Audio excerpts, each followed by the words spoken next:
Oo, umamin na si Bato na binwit sa sarili niyang bibig. Bininwit niya yung sarili niyang bibig. Ayan o. Inamin niya talagang may human rights violation during the war on drugs ng previous administration.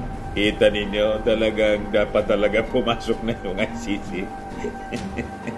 Kaya lang yung ating Pangulong Bongbong Marcos, naninindigan pa. So, paano niya yan, Mr. Maravillas? Pwede naman magbago. Di ba? Anything can...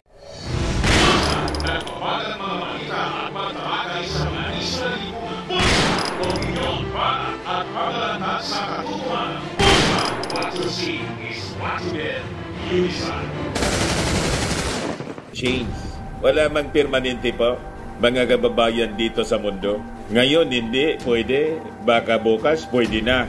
Depende po sa sitwasyon.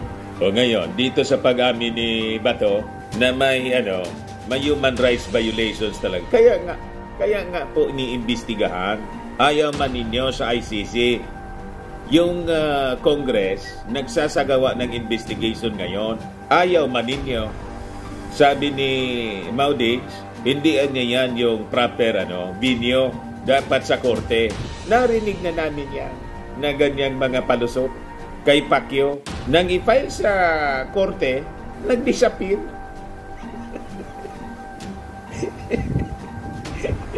Sabi nga dito sa amin, hindi padumanan. Talagang pag-ayaw, gagawa ng kung ano-anong dahilan. O ngayon, nasukat yung tapang ninyo. Kala ko ba, kayong mga maiisog, handa ninyong harapin yung inyong mga ginawang mga aksyon. Iba yung nangyayari. Iwas pusoy palagi. O ito si Bato. Sa interview ng mainstream media, Manila Bulletin, pakinggan po natin yung sinasabi niya. Sa pagmamahal sa tao. Ayaw kung siya lang ang humarap doon na wala ako. Kailangan kasama ako dahil unfair naman sa kanya, no? Siya ang presidente doon, ako ang chief PNP. I was his implementer on the war on drugs. Tapos hayaan ko lang siya humarap doon. O kung may mga tanong doon na hindi kayang tanungin, hindi kayang sagutin at his level as the president, yung sa level ng chief PNP na tanong, dapat masagot ko rin. Hindi ko hayaan na hindi ko siya matulungan pag siya yung tinatanong. So, Sir, you said nalaman nyo kagabi final answer ni dating Pangulong Duterte na hindi siya darating. What was the conversation about? Was it over the phone? And ano pong reason ng Pangulo ba't hindi siya darating sa hearing? Well, I was just informed by one of his former cabinet member. Nagsabi sa akin na hindi mag-attend si Pangulong Duterte. So, I just got the information from somebody. So, sabi ni Bato doon, hindi siya mag-attend kasi si Maudix hindi man mag-attend. Kung mag-attend na niya si Presidente Digong, mag-attend ako. Hindi man na niya ako pwedeng di mag-attend pag nag-attend siya. Ngayon, hindi siya mag-attend, di din ako mag-attend. Magkadikit talaga, mga kababayan. Hindi siya senador ng Pilipinas, ng mga mamamayang Pilipino. Senador siya ni Digong. Just to serve Digong para si Bongo. You see, wala siyang pakialam doon sa mga sabagay. Sila talaga yung author ng tukang-tukang AJK. Kaya iwas sila, mga kababayan. Pero inamin niya, talaga niyan may human rights violation. Nasilo mismo sa kanyang sariling bibig si Bato.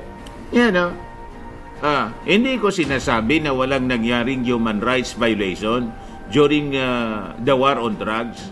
Aminado tayo. Diyan na mayroong mga kaso na talagang na-violate yung human rights ng tao.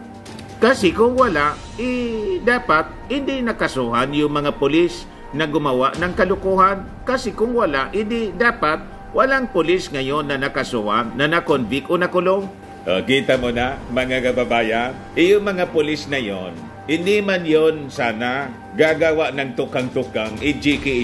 Kaya nga, kawawa yung mga polis. Without the order, galing sa dating Pangulong Digong at mula sa kanya. Di ba may tinatawag tayo mga kababayan na command responsibility? Na ibigay sa inyo yung full story ng balitang yan. Click subscribe muna dito sa ating YouTube channel and hit the notification bell para lagi po kayong updated sa mga kaganapan dito sa ating bansa. Like and share na rin po ninyo ang ating video. At huwag na rin po ninyo na skip yung ating mga commercial ads para tuloy-tuloy lang ang pag-unlad ng Bagong Pilipinas. Sa mga nagana po ng malinis and spacious fitness gym, pumunta lang po kayo sa aming Colossal Fitness Gym. We also offer Grab Car Rental with our brand new 2023 model ng Toyota Innova. We also accept booking for those who are planning to travel via PAL, Cebu Pacific, and other airline companies, local and international, and bills payment for Meralco Bills, Aleco Bills, PLDT, etc. Ang Colossal Fitness Gym is located at 3rd floor Security Bank Building, Lanco Business Park, Legazpi City, Albay. For inquiries, look for Gilon Maravillas, contact number 0966-802-0949. Yan po yung aming Innova. Lagi na pong matao sa amin.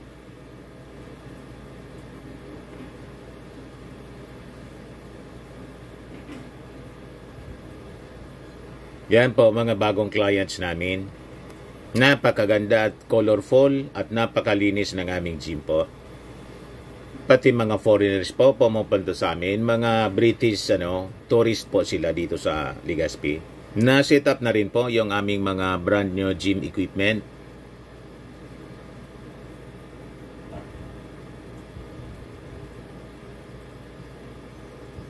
May treadmill na rin po kami. Ito naman po yung bago naming product na binibenta online. Eye Glow Serum, whitening po siya. Tingnan ninyo yung epekto sa aking anak na architect before and now. Yung mga inquiries po ninyo, dumiretso na lang kayo sa kanyang Facebook account, Riz Maravillas. Ito naman po, Firmax Firming and Lifting Cream, pinapahid po sa mga pulses in affected area. Mainam po sa paninigas ng mga kaso-kasuan. Ito naman po, Automax Radiant Serum. Sa mukha naman yung application, anti-aging po siya. You will look 10 years younger than your age. Sa mga cancer patients naman po, baka lang gusto ninyo itong itry. Naing siya red mixed fruit drink. Hindi mo po siya gamot, food supplement siya. Kaya lang, gawa siya mga kababayan sa goji berry. Yung goji berry, may anti-cancer properties. O ngayon, yung mga inquiries ninyo, dumiritso na lang kayo sa aming messenger sa Facebook para masagot namin agad. Ayos pa? Ayos na ayosan niya, Mr. Maravillas. Inutusan nila. Inutusan ng dating Pangulo. Kaya kung may talagang dapat managot, yung nag-utos dapat, mga kababayan, ang may bigger culpability. Tama pa? Sabi pa dito ni Bato, gusto talaga nilang i-pin down si Pangulong Duterte. Senator Bato de la Rosa says the House Committee on Human Rights investigation into the extrajudicial killings during former President Rodrigo Duterte's war on drugs is politically motivated, aiming to pin down Duterte. Lumang tugtugi na po yon, Senator Bato, na pag naiipit kayo dahil sa inyong mga ginawang kabulastugan, ituturo ninyo politika. Di ba? Kung wala kayong itinatago, if it was in order, yung mga ginawa ninyo, dapat matapang kayo. Sabi ninyo, maiisog kayo na harapin yung consequences na inyong ginawa. Pari-parehas kayo. Si Banta, ganun din. Yung mga maiisog, si Pacquiao, na may sarili ng universe. Makapangyarihan si Pacquiao. Kaya niyang patigilin daw, sabi niya, yung lindol, stop. Yung kaso niya, hindi niya ma-stop, mga kababayan. Nagtatago na ngayon kung ano-ano na ang sinasabing dahilan. Yun din ito, mga kababayan, na tropa ni Maudigs. Unang-una, itong congressional investigation po, iba man ito sa husgado. In aid of legislation man lang po ito. Mas malala pa nga sa husgado. Gusto niyang dalhin sa husgado. Tulad ng sinabi ni Pacquiao, dali na niya yun. Ayaw niya humarap sa Kongreso in proper forum daw. Nang i-file po sa korte, biglang nawala. Malamang yun din ang direksyon nito, mga kababayan. Ang intensyon lang ng Congress po, mabigyan ng katarungan yung mga biktima nila at kung ma-justify nila, mga kababayan, yung sabi nila war on drugs, o di makakatulong yon sa paglinis ng kanilang pangalan. Tama ba, mga kababayan? Tama po? De La Rosa also questioned the need to involve the International Criminal Court when Philippine courts are functioning. Nagreklamo na po sa ICC kasi dito nga ayaw ninyong humarap Kongreso. Siyempre, yung mga biktima po, maghahanap din po ng binyo kung saan tingin nila wala kayong impluensya. Di ba? Sila yung mga biniktima ninyo eh. So normal sa kanila na mag-seek ng justice. Sa tingin nila, makakakuha sila ng totoong ustisya. Tulad niyan, Kongreso na nga lang, ayaw ninyo, sa husgado pa.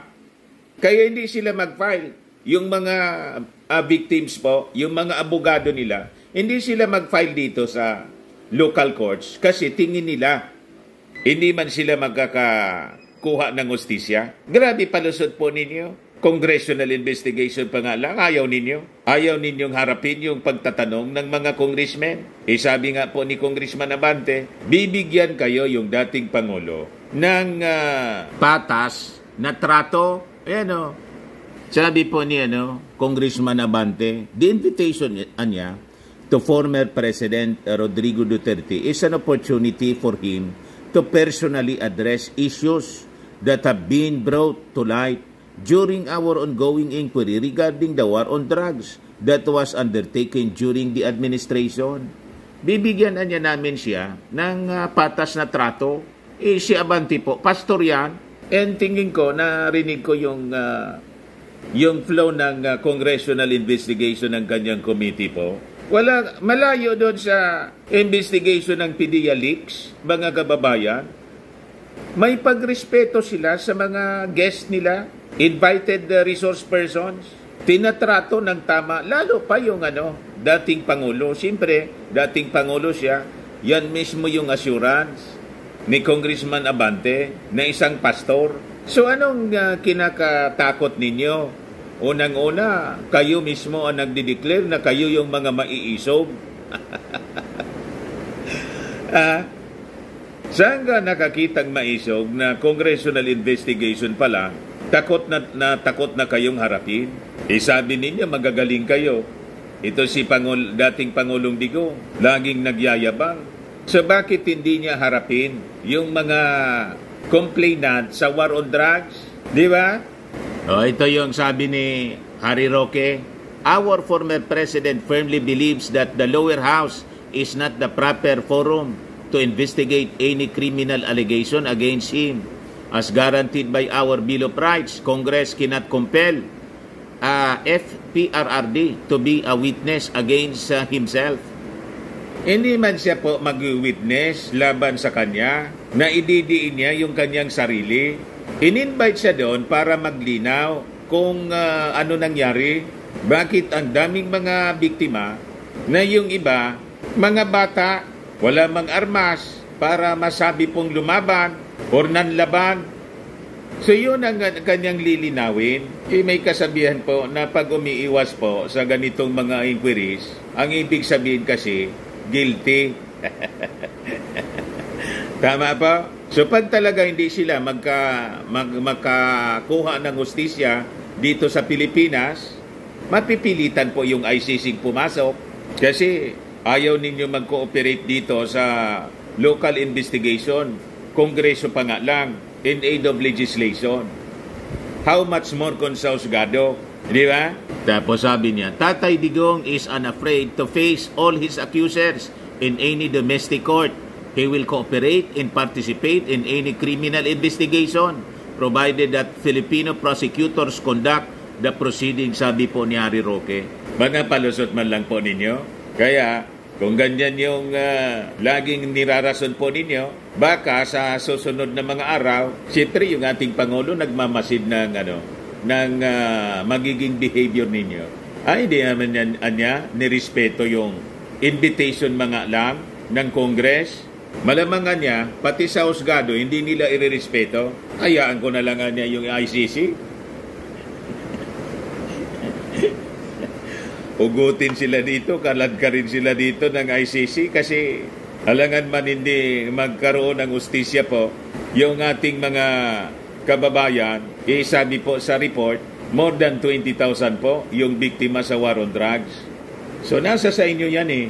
Pagdating ng oras na pumasok yung ICC, ituturo naman ninyo yan, isisisi ninyo sa ating Pangulong Bongbong. Di ba? Sabi nga natin mga kababayan, normal, natural din dito sa mga naging biktima ang magsik ng hustisya. Dito sana na-convince ng Congress na dito through congressional investigation at least maihayag yung kanilang mga reklamo. Yung inireklamo, ayaw man mag-participate, parang China, ayaw sa international law in order.